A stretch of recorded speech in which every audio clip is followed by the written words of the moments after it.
Welcome to the TeacherZone with Chris and Tyler. I'm your co-host, Tyler Maroff, and I'm here with Chris Bates. How are you, sir? Tyler, I'm excellent. I'm excited Awesome. about today's topic.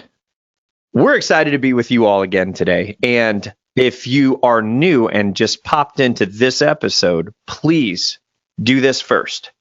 Go to teacherzone.com/chaos and download the free ebook, because that's what this series is about. It's the 5 stages we must grow through as a business. And you're going to have to back up to stage 1, where are we in chaos or not? We talk all about that. Stage 2, getting organized, getting out of that chaos. Stage 3, engaging our students. And that was awesome. And today we're moving on to stage 4, which is fueling growth. Chris? Yep, fueling growth. And the next 2, fueling growth, and then stage 5, which is building culture. They're really, it's really grown up stuff. And what I mean by that is that the first 3 stages, pretty much every small business in the world kind of goes through the first 3 a little bit. You know, there's this idea of going through from the chaos of just starting from $1 of a business into actually having a business. And so then you start to get organized, and you start to work on engagement and all that stuff. These 2, I would posit, Tyler, that, we talked to a lot of businesses that have been in business 30 years, and they still don't tackle these 2. Yeah, they're waiting to hear from people like us or you that we've locked arms with, all the other industries of lesson businesses, to find out what that current updated trick or system is to help them with that. A lot of them are very humble and realize they need the help, or maybe this podcast helped them realize they need the help.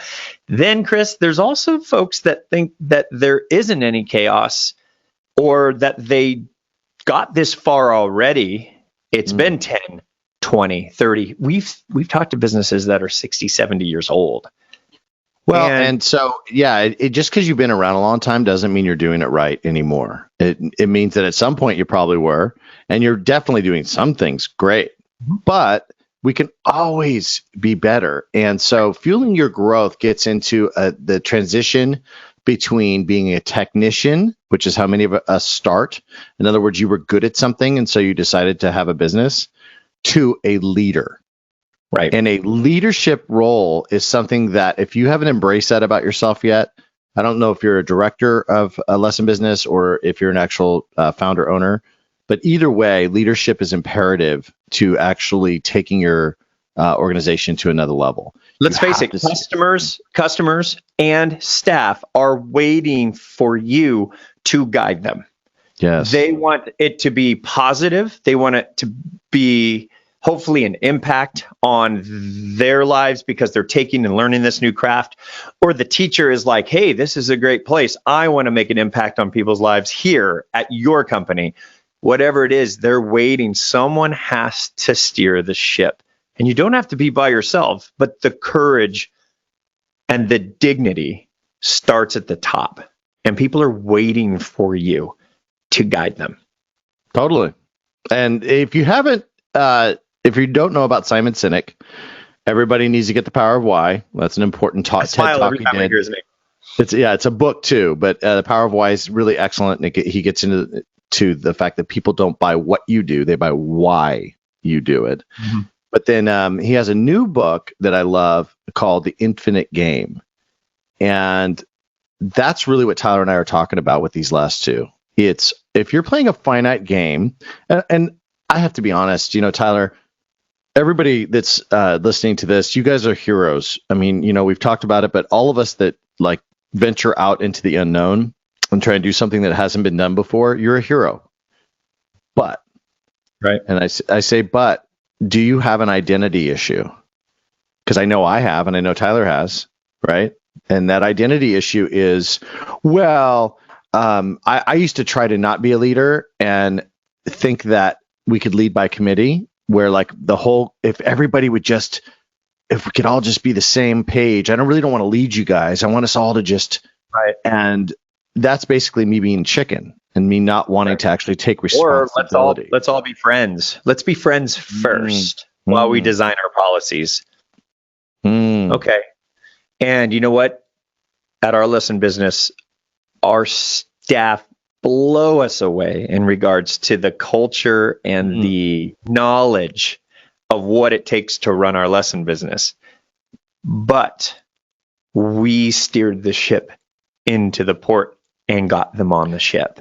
That's a leader's job. So let's talk about that. What does it mean to be a leader? Because fueling growth that this episode's about, it starts with leadership. And so the idea is, what does it mean to be a leader? And Tyler, you and I really love the Jocko book, Extreme Ownership. Extreme Ownership. It's an amazing book. If you guys haven't read it yet, go get it. If you're already a fan of the show, you've heard us talk about it. But the reason we bring, sorry, Tyler, go ahead. It breaks things down so simply. Like, it is an easy read.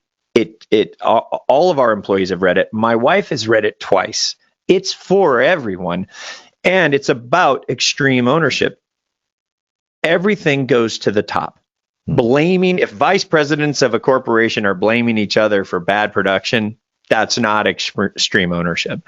But if we own it at the top, and the top makes our commander's intent so simple that everybody's like, oh, I totally get it. Tyler, you know what? I got that. I got you covered. Okay, well, what if it's not clear? What do we do? And something went awry, and I had to have a talk with an employee and say, hey, you know what? That didn't go the way we wanted it. Well, I have to own it, right, Chris? We have to own it. Well, and when we do, with love, in a loving way, and then say, this is how we'll solve it in the future, and then we clear up the gray area on the clear intent, all of a sudden the employees start to follow the same principles of that ownership. Like you. Yeah, to give it more more context, what he talks about in the book is a great analogy. He talks about basically a blue on blue fight. So where the Navy SEALs, he's a Navy SEAL, and unfortunately they thought they were under attack and they were actually attacking each other. And so it's the most horrible thing that you could possibly have in war, right? However, how he chose to lead in that situation was everything. Because what he could have done was, it really wasn't his fault in a lot of ways, because there were a lot of things that people just dropped the ball on that caused it. Lack of communication, lack of connection, letting people know. They came forward and said it.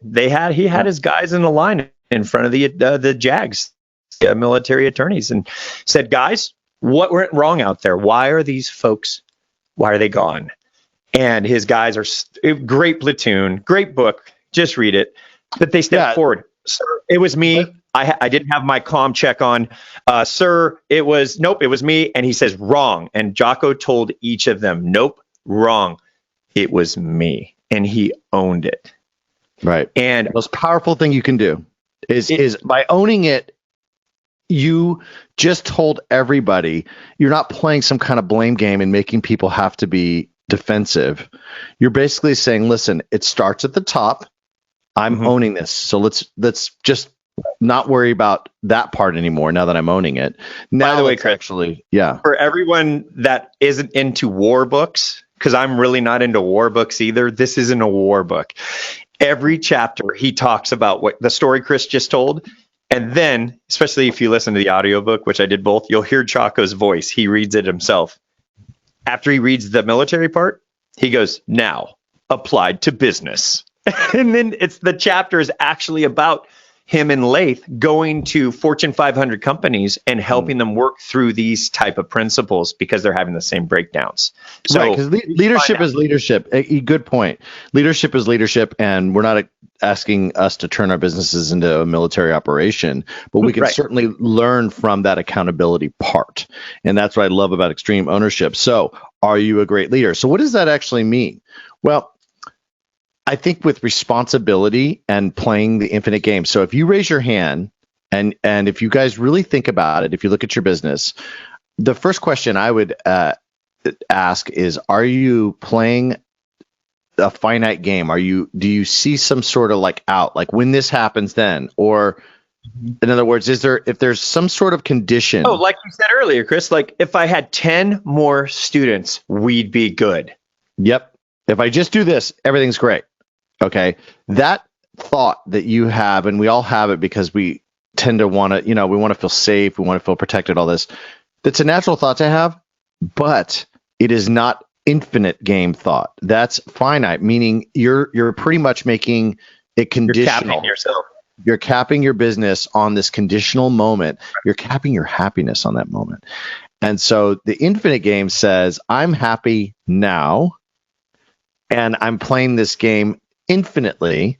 And as soon as you start thinking that way, then you start realizing that part of playing an infinite game is actually affecting and impacting more people in your community.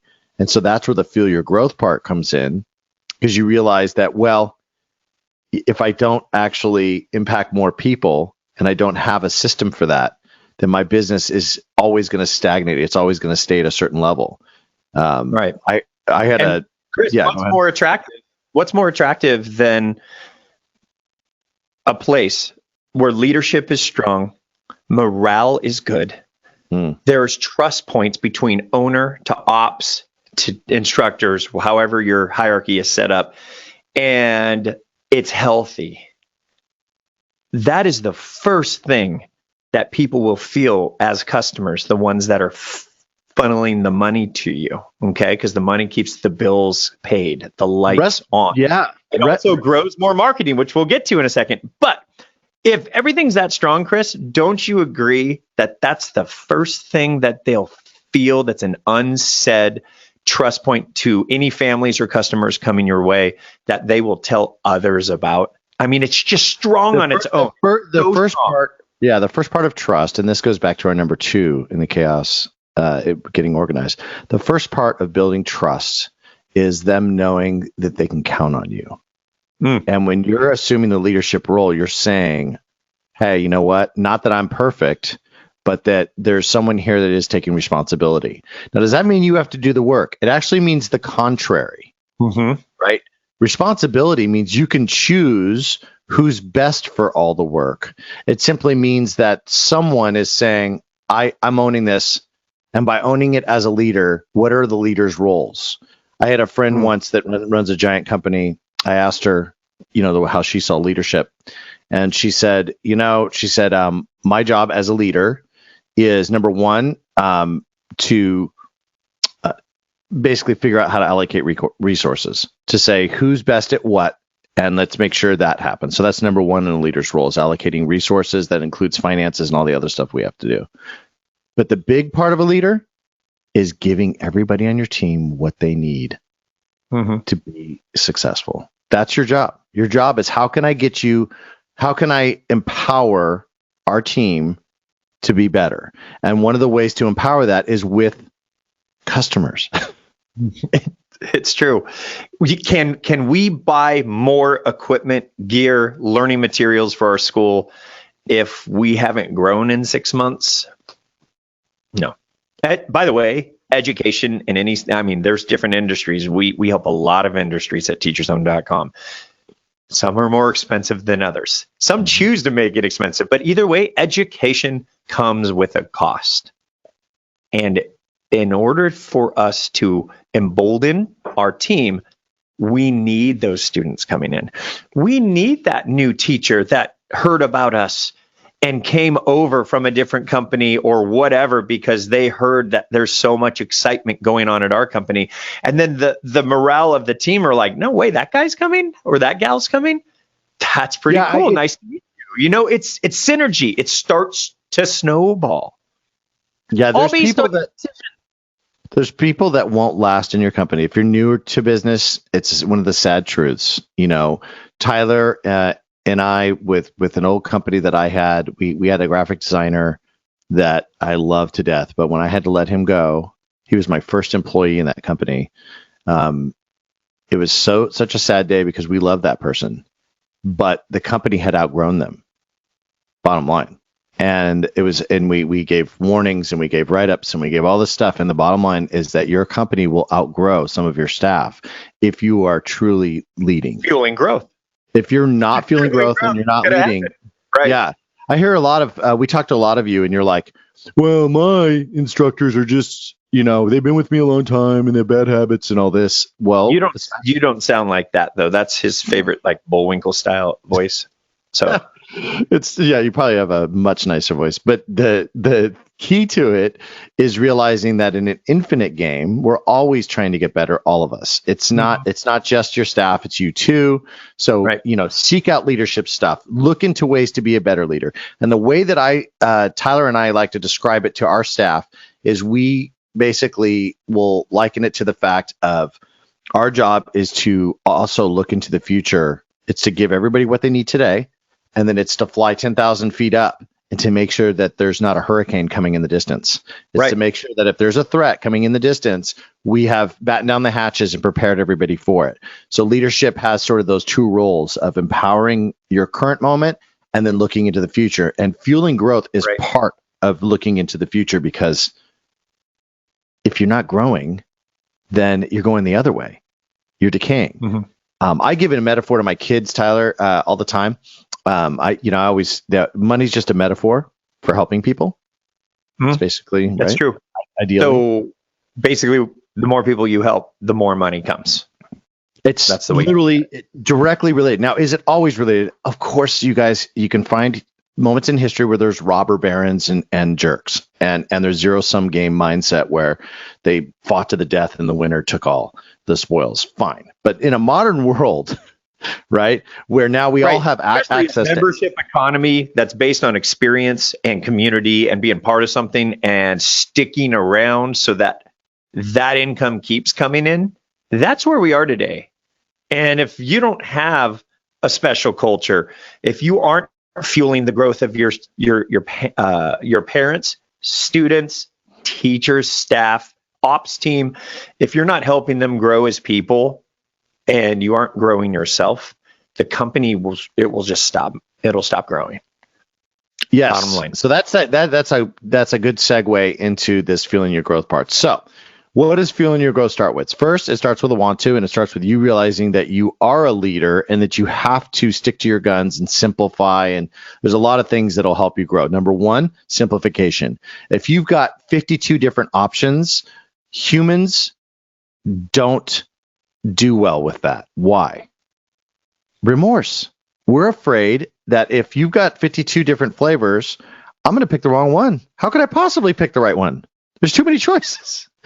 So studies have shown that if you can limit your choices, ideally 3, then customers don't feel like remorse will come in, because how bad can I mess up on 3 choices? Or sometimes it's not even remorse. It's like, shoot, there's 8, they have 8 things to choose from on billing plans and combinations. And I'm going to have to research this and get back to you. Or I'm going to have to ask my mom, what do I do?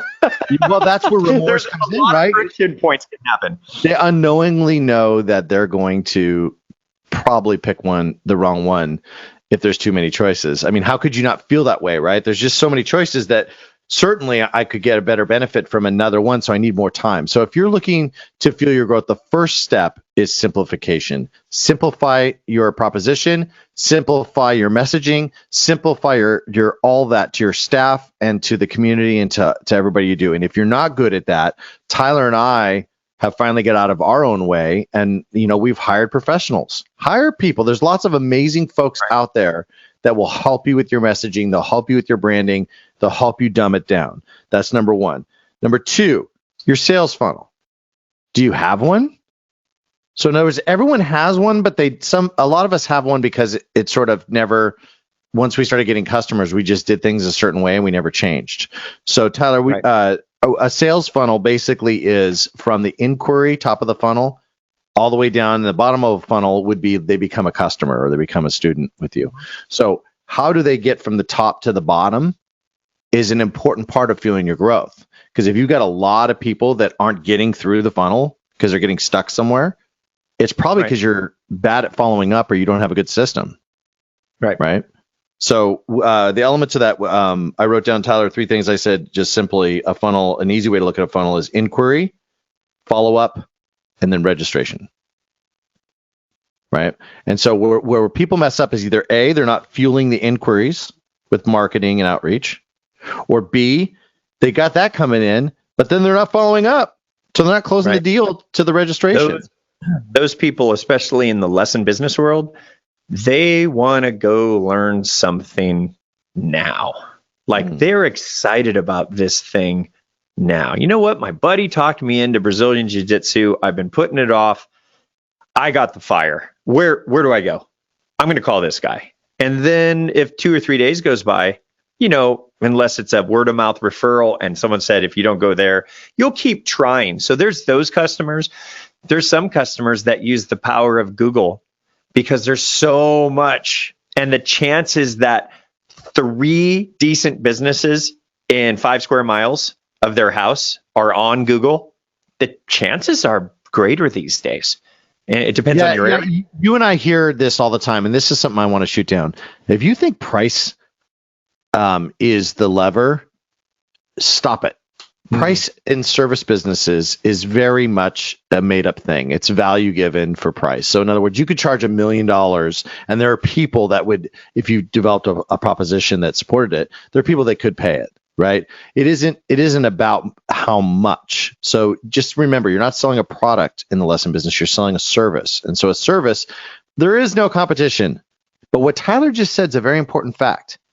If they don't know about you because you have bad follow-up, that creates false competition because now they're going to go to someone else only because they didn't know about you.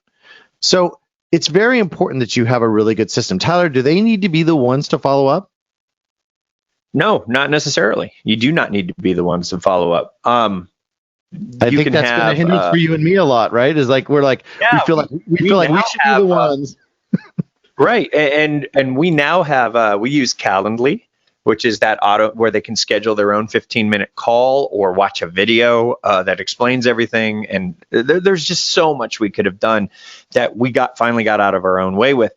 But even you mentioned clear message, Chris. So prior to them calling in, one of the easiest things you can do, and we actually use a wonderful guy named Brad over at Clear Messaging. We'll get his website to you. We'll put it in the comment section. But he just 1 or 2 landing pages with really clear messaging, like really clear, where you sat down with someone who's good at that, helps the people reading it go, wow, they want to make me be the hero in all of this. And it's so clear and so simple, it will make your job that much easier. More people will be already ready to be sold when they call in because it was that clear. They may have a couple questions. Sometimes people don't even have questions. They're just like, let's go. What do I do next? So there's what you're saying is 100% true. The clearer your messaging, the easier it is to have the inquiry turn into a customer. Also, the clearer your way of doing things. So for instance, if you're accepting all payment types and you've got all these different ways you allow, you're just muddling the waters. Dumb it down, get it automated, get it simple, because when it's simple, do you know how many plans Tyler and I have at our lesson business? One. People always ask me, well, don't you go through this? Because we have people with like 100 plans. Actually, we have a new customer that has 207 plans. That's a record. I did not know that. So, right. We have one flat fee. It's there's no registration fee. There's no cancellation fee. There's a 14-day cancellation policy for auto billing. Just let us know 2 weeks prior. You're out. No month. Like we don't hold people hostage. No one. Like we want our rosters to be healthy. It's perception. It's culture. So it fuels growth when people see that and it's that easy to choose and that exciting. They're like, I'm in, and they're in with vigor. Now it's that valuable. Truly. And so the one thing to impart that I think is important to impart is that we're not saying our way is the best, but to give you an example, our way is we're choosing the more boutique way of doing it. And what I mean by that is it's a more this word's, but it's kind of a bespoke. I used to be like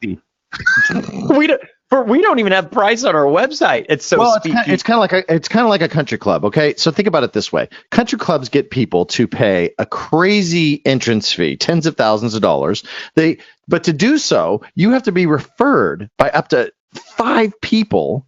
Have to refer you to pay the money.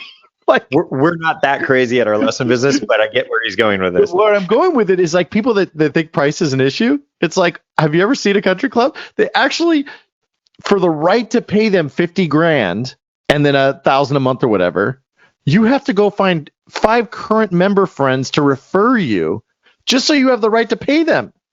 Right. So we have to remember that there's different sides of the spectrum. Are you a more volume shop where you choose to have simpler plans that maybe speak more to a volume mindset? Or are you more boutique type mindset where you do charge more, but you give more value and it's more built in? Long retention periods compared to, burning at 90 to 4 months, 90 days to 4 months. So there's different ways to do that. And there's different ways of looking at it. Some of you guys actually have different revenue streams, like you'll have a store. And so doing a volume model is kind of neat because you have lots of people coming into the store. And so there's different ways to go about it. We're not here to tell you what's right or wrong that side, but we are telling you that, number one, simplicity in your messaging at the top of the funnel is everything. Number two, once you've dumbed all that down and you have a follow-up strategy. So something that we did recently, just as a tip, is we actually have one of our seniors in high school students that's helping us with the follow-up. Who better to help than someone that's been a part of your program for a while? She's doing amazing. Now, we also what did you and I, by the way, what did we miss that one? We have hundreds of potential follow-up folks that are already a part of our lesson program. Goes back to the getting organized stage 2. Find out what people are good at. And I'm going to just throw it out there. We're a music performance-based lesson business. Not all of them are made for the phones. Right. So we found someone who's just this unbelievable, very talented drummer. Her name is Sierra, and she's always been so polite. She helps with the younger kids. She's just that person. And then I was like, you know what? Let's see. Are you afraid of the phones? I've got an idea. And I sent Chris a little video of her doing her first phone call. I mean, she's so much better than Tyler and I, by the way. She sounds so much more professional. She's got an amazing voice. I'm like, boy, if she called me, I'd be way more apt to want to talk. No, they're scheduling Calendlies left and right. It's already increased, and we just started doing this a couple months ago. It's so the point is to get it done, not that you have to be the one, right? The point is to get it done however you take from the top of the funnel, where you're basically taking energy into an inquiry, and then the follow-up that creates a sale. So let's talk about fueling growth with regard to the top of the funnel. There's lots of ways that you can bring energy in. And the one thing I see with most small businesses, myself included over the years, and yourself, Tyler, is that most of us we dabble and then we back off. We dabble and then we back off because our pay is often related to the entire business's income. And so the more the marketing budget goes up, the less our pay goes down, and that scares us. But that's not infinite mindset. Infinite mindset is the fact that you have to have. I had a CFO that worked for me years ago that kind of woke me up on this. He said, any good business has a sales and marketing machine. And at first, it rubbed me wrong. And I'm like, but that's not us. Okay, And then I had to go home and face it and say, he's absolutely right. If we're not fueling the machine, then we are doing a disservice to our staff. We're doing a disservice to the overall program. We're doing a disservice to the people that tried to call us. Right. They wanted to talk to us. And we wonder why on day 8 in the CRM system that they're like, who is this? Oh yeah. Right. Not good. Not a great system. At a minimum, every one of you out there has to have a CRM, which is a way to follow up with folks, and you have to have an email program. Some of them are combined, like ActiveCampaign, right. And some of them, there's myriad of them. Some of you bigger organizations love Salesforce. Some of the smaller organizations can use one of the more $50 a month types. Chris, we're using Grasshopper phone system. That's all of our extensions are tied there. And so Sierra got her own extension. And then lo and behold, LogMeIn bought Grasshopper. We've been using them forever, but GoToMeeting, which is what we're on right now, bought them. And all of a sudden I look and you can enable texting through the phone system from that masked number that is your number. And so she is sending out, it's not like a texting system. Well, it is. She's doing it. It's becoming She'll fire off a little text that, hey, I left you a voicemail. Here's an easy way to schedule a call. And she's fine. So we're just using that. That is not rocket science. That is easy. And it costs $6 a month. Yeah. And it's so important to follow up because, like Tyler just said, people will thank you. You're actually doing a disservice for that person that actually is interested in your program. If you don't take the time to get to them, then shame on you. It happened with us years ago. We had a really popular local family in our town that had stopped in and inquired, and no one told us. So we found out like 3 weeks later. They were like, it was our fault. It was our fault. Our front line, because our teachers, we pride on the fact that we have so many systems in place. Our teachers just teach. They coach only, no admin, no schedule stuff, just music, right? Well, we went a little overboard, and our teacher was really stoic when they came in looking for answers. And we didn't find out, about a week later. And they're people that friends of yours. And it was just a whole thing. And so we learned from that. Right. And what we learned is, number one, leadership. We hadn't provided it. We hadn't actually taught our staff how to deal with inquiries. And so that was an important lesson for us too. So luckily I was reading Extreme Ownership that week, and everything got better after that. So let's talk brass tacks. Let's actually talk about sales and marketing, and let's get into it. So Tyler, you and I were talking about this earlier, and when I first started in the business, I had a real estate company in Colorado, and we actually were senior specialists. And so we were really known for it, and we had lots of knowledge and we had materials and things. And so we got with a marketing person, and we actually got on this guy, Rick, who had a swing station, AM swing station. And we would go to his events, and Rick would, every day he'd do a live for us. So he'd be like, by the way, have you called Chris Bates today? He's the specialist, right? And every time he'd do that, our phone would just like ring off the hook with people that were big fans of his, right? Here's the thing. It was $6,000 a month.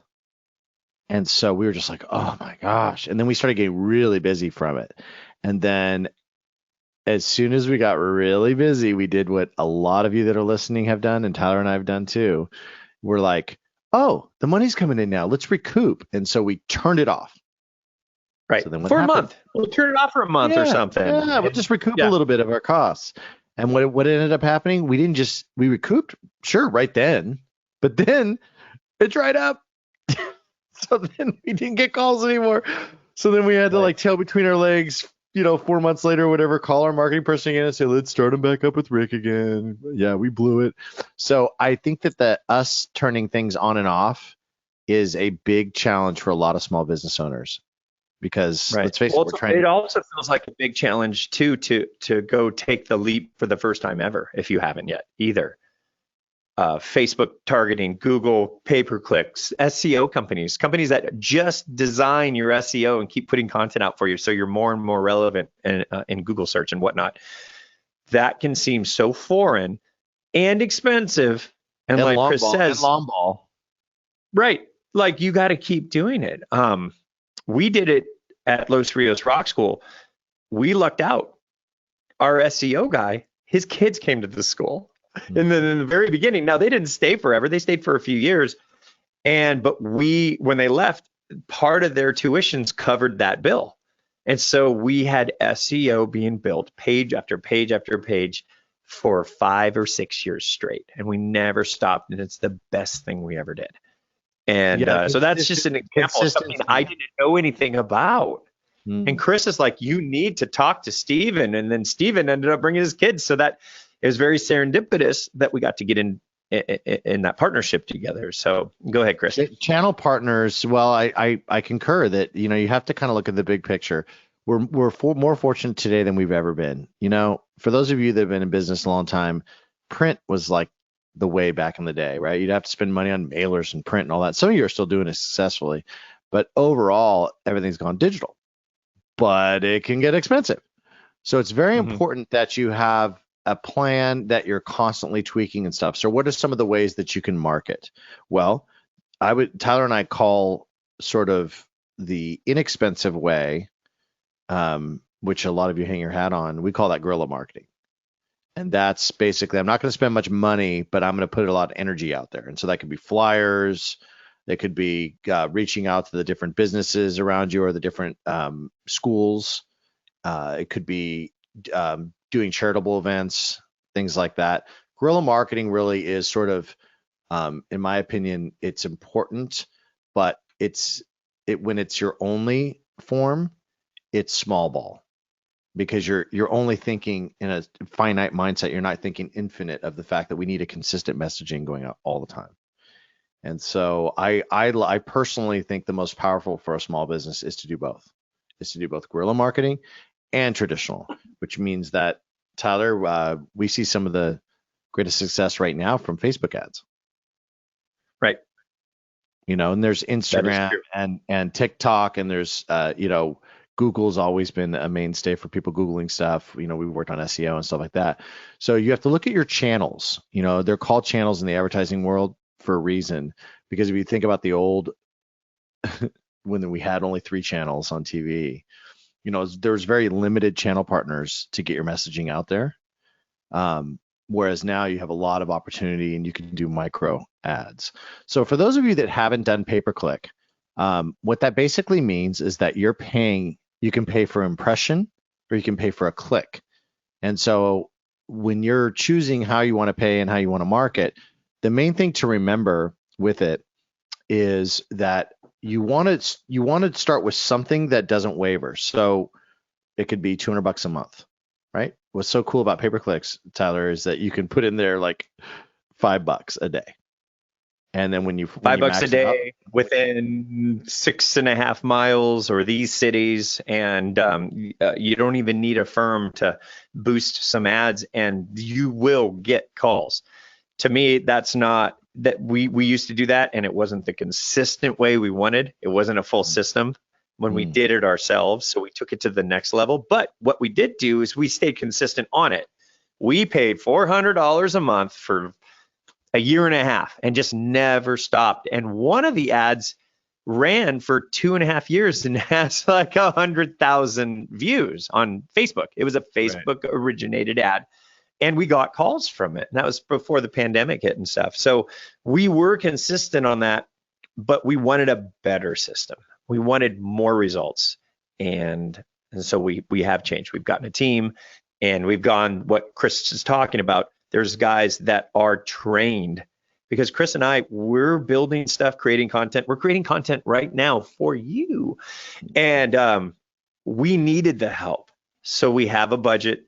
They're helping with both businesses, and here we are. So we've taken it to that. So what Tyler's saying, guys, is that you can turn on the switch. That's a good start.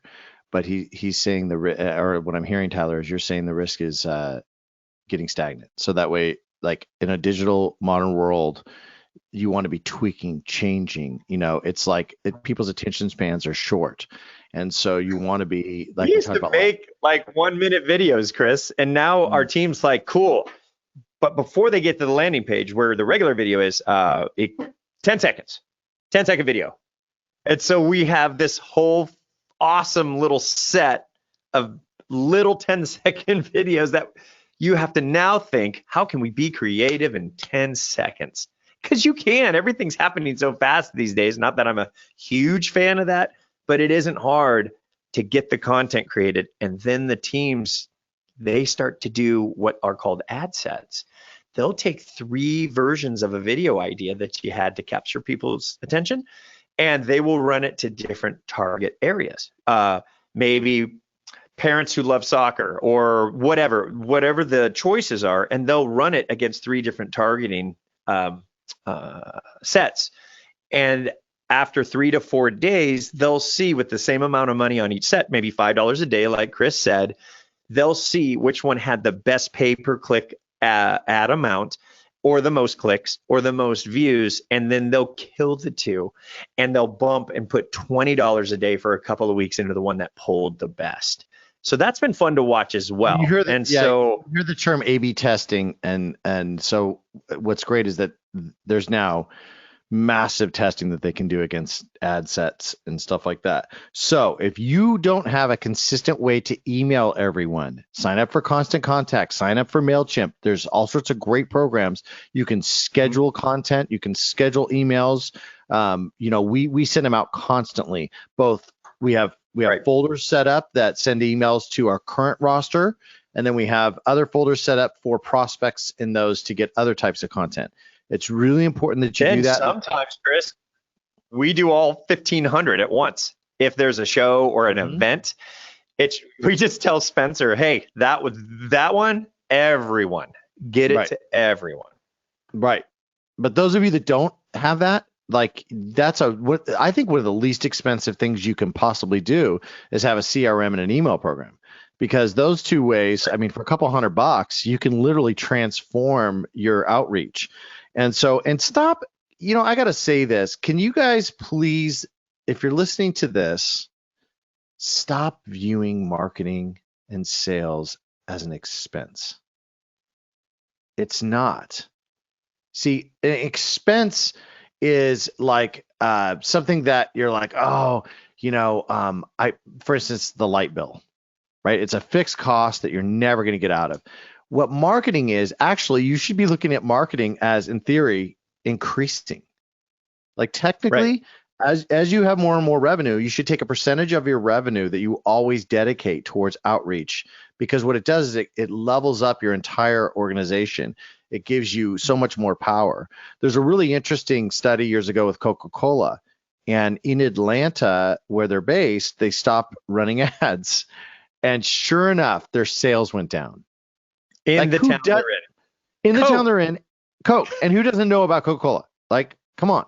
So it isn't an awareness thing. It's that their advertising is drawing some, people to make that, oh, I'm in the mood now kind of purchase that that obviously went away when they stopped advertising. So we all have to realize where that threshold is. And then in a perfect world, we're inching up our budget along the way.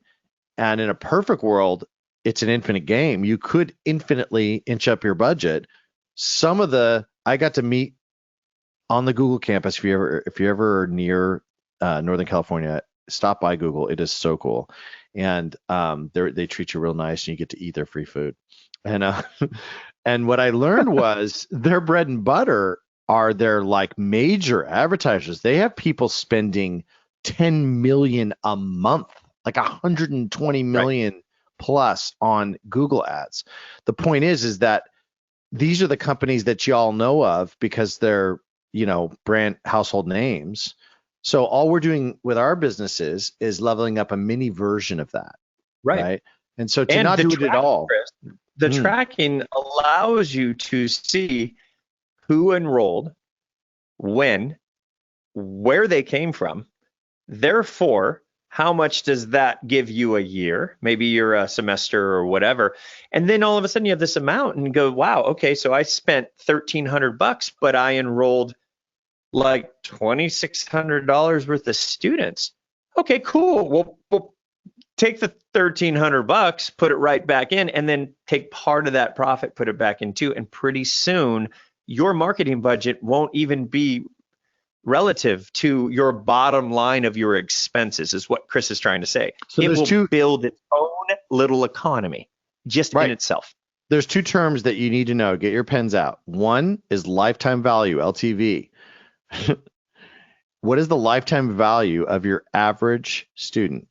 So in lesson business, everybody's got a lifetime value. At our school, we run average, to be conservative, we run it at 3 years. But we actually, our lifetime value of most customers get over 4. So we're really conservative with our numbers. But when we run our lifetime value, and that's basically your enrollments to quit date, and you could just do that in a spreadsheet or even software programs like TeacherZone. And when you start to understand your lifetime value, then you know that, okay, so if a customer's paying $100 a month, let's just say, and they're paying that for 3 years, then their lifetime value would be $3,600. Pretty simple. Now, how much am I willing to spend for every $3,600? And that's where customer acquisition cost, that's the other one, CAC, customer acquisition cost. So write that down. how much am I willing to spend to acquire the customer based on how much my average lifetime value is. So for a lot of folks, they'll base it off, because I know the average in the lesson business is 13 months. So if you base it off of a year, let's just say lifetime value. So if you're 100 a month, that means it's a 1,200 lifetime value. That's being really conservative if you don't know your actual numbers. And then you can say, okay, so if $1,200 is my lifetime value and I want to spend, let's say, 10% acquisition cost is very reasonable. You can even go higher for some of you, but 10% to 20%, then I can spend basically $120 or 1 month, a little bit over, worth to acquire the customer. So the math gets better too, the more you market, right? Because the other channels start feeding each other. And so that's why it's important to be consistent, to slowly be ramping up that budget to meet your goals. And then also have help. There's a lot of help out there. If you're not at the stage where you need help, what we're trying to let you know is that you can do some of this stuff initially, we all have on our own. And then as you start to grow, typically, Tyler, what's the average budget for a firm? I think it's probably 500 or 1,000 to them. It depends. If you find a newer firm, you can pay, $600 to $800, and then plus your ad spends, and they do all the reporting. They consult with you on what works and what kind of marketing they're looking for, what kind of ads you should prepare. Some of them will help you prepare the ads. That will cost a little more. But remember, you can start small. Some places are $1,500 to $2,000 just to have them on retainer plus your ad spend. But remember, there's everything in between. You just got to look around. And some are a percentage, right? So in other words, if you spend 1,000 a month, they're 100. If you spend whatever, they're a percentage of your ad spend. Just know you get what you give. So in other words, the more you spend on the front end, the more work they're going to do towards your campaigns, your A/B testing, and all your tweaking, which will get your customer acquisition cost down, which will allow you to create more energy and create more sales. So it's directly related. They're also going to match your current customers. They also update any new enrollments over the next couple of months, and they take those email addresses and Facebooks, and they start to see who the ideal customer is. And there's algorithms in the ad creators inside Facebook and whatnot that help find people like them. It's kind of scary, but it's there. And so remember, so we just talked about a lot of ad stuff that might be brand new to you all, or maybe you dipped and dapped here and there and didn't get consistent. Once you find that sweet spot and start to grow it, remember, that's not counting your guerrilla marketing at the school district. Your referrals. Word add it together, plus you're already creating little contents for it anyways. Figure out how to create a testimonial video. Oh my gosh. And then all of a sudden we take the testimonial videos, cut them up into little 10-second guys to make them happy, our marketing team, but then to send the 2-minute testimonial to every principal in Orange County, California, or whatever, and say, hey, we have something special. You may want your kids to know about this. It's life-changing. And then there's the testimonial of the kids and the parents talking about how great this performance program is or whatever. That's actually stuff we've done. So now we've done this one setup where kids came in, we spent an hour filming, Spencer edited it, and it's now going to both versions and probably more. I mean, Chris and I even share them on our personal Facebook pages, which counts as guerrilla marketing, because we're proud of it. We're blown away by it. And that comes back to the leadership and the excitement and the energy. It all circles. It's a cycle, and we have to be excited about it. We can't be in fear about it. We'll buckle up, get paralyzed, and we won't do it, or we won't put our best self into it. So you got to find that center in yourself that is the why you even started wanting to change lives in the first place. Shake it off. Go back in time to when you were 12 and you first started learning karate. I don't care what you have to do. Then approach each project. You will get the energy back. The universe is totally waiting for you to throw it out there. The first step is transitioning from finite to infinite. Stop trying to have an end game. Stop it. Like, if you really are thinking that way, then sell your business and move to the river. Like, just retire already, because in business, it's just an adventure, and it's an infinite adventure. And so the fact that you're on that adventure means that you owe it to everyone that's involved, your staff, your family, yourself, to actually keep leveling up, to keep pushing yourself to fuel your growth. Because if you're not growing, what are you doing? You're going the other way. Right. Right. And Right. we don't want that. Guys, when I started our performance program, I had nothing. If I can make something out of nothing, then I didn't do it by myself. And if you're listening to this, you did that too, because you did it. I don't care if it's 4 years ago or last year. You did it, whether you just did it or a long time ago. And you made it up? You know, I don't know. Maybe you bought a franchise. Hello, if you did. But a lot of you just created this stuff. Well, why not create it amazing? Do you believe it can be another tier up from 3-star to 4-star? Whatever measuring system you have in your mind, well, maybe you got to break that up and look at it differently too. I don't know, but can it be better? Can you affect more people? Can their lives change even more? Will those people want to help people change lives? Like, I know this sounds maybe crazy to some of you. Everyone's a little different. Chris and I are very similar in the regards of being excited about making something out of nothing and then having it change people's lives for the better. Ours happens to be the young generation coming up, going into our world to help run things. And if we can put a little bit of magic in their lives, character, personality, teamwork, and extraordinary results, have we made this place better? Yes. Right. Your choice to be an entrepreneur, a business owner, or a director or leader, your choice means that you chose to make a greater impact than yourself. So you're already a hero. But did you forget that? Now, are you so caught up in the chaos? Are you so caught up in the mess that you're not actually fueling that vision and that growth? So hopefully this episode, I hope that all of you take away some of the points. Number one, get into leadership, read leadership books, read the Jocko book, look for the Simon Sinek Infinite Game book, Michael Gerber E-Myth. If you haven't read that, read that. StoryBrand. StoryBrand is awesome. Remember, guys, our job, and this is your job too, by the way, our job is to give you the tools to help you be the ultimate heroes so you can help your students be the heroes. And that's what StoryBrand's all the time. If you look up StoryBrand, I forget the author's name, it's all about clear messaging and creating that hero journey for your customers. Read that one too. We forgot to mention that one. Yeah, that's a great one because stories are so important and impactful to all of us. And so it's a way to take your messaging to another level.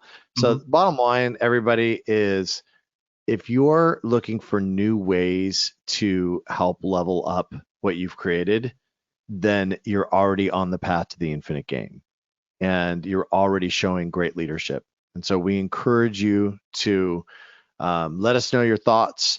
Let us know some of the things that are working, because that's the other thing about marketing and sales is that in creating an engine, the engine has to constantly be worked on because it's changing. It's always changing. Now, Chris, here's a little be consistent. Yeah. Here's a little teaser. What if all of a sudden we've started fueling our growth? And you know what? I made it through. I had the courage. I did something I've never done before, and now I'm on month 4. And I've been paying for ads and they're working. Awesome. Well, the next stage and the last stage 5 of this series is called building culture. And it says lives are being changed, community is being built, and people can't wait to be a part of what you're doing. So 4 and 5 are definitely like together. Yep. Because number 5, building culture, if you don't realize it yet, maybe you haven't thought about it in a while, but it is essentially standing on the podium and getting the trophy, but not that's finite mindset. I mean, getting the trophy consistently over and over and over for your whole staff and everybody. It's like you're standing on the podium. It's the best part of the adventure, because when you have a great culture, that is what you think of often. So if you think of something in your town that is, and it might be your business, bravo. But for a lot of you, it's a local business that's been around 50 years, like Tyler, the Wilton Candy Kitchen, right? Something like in your town. There's something in. Is that all?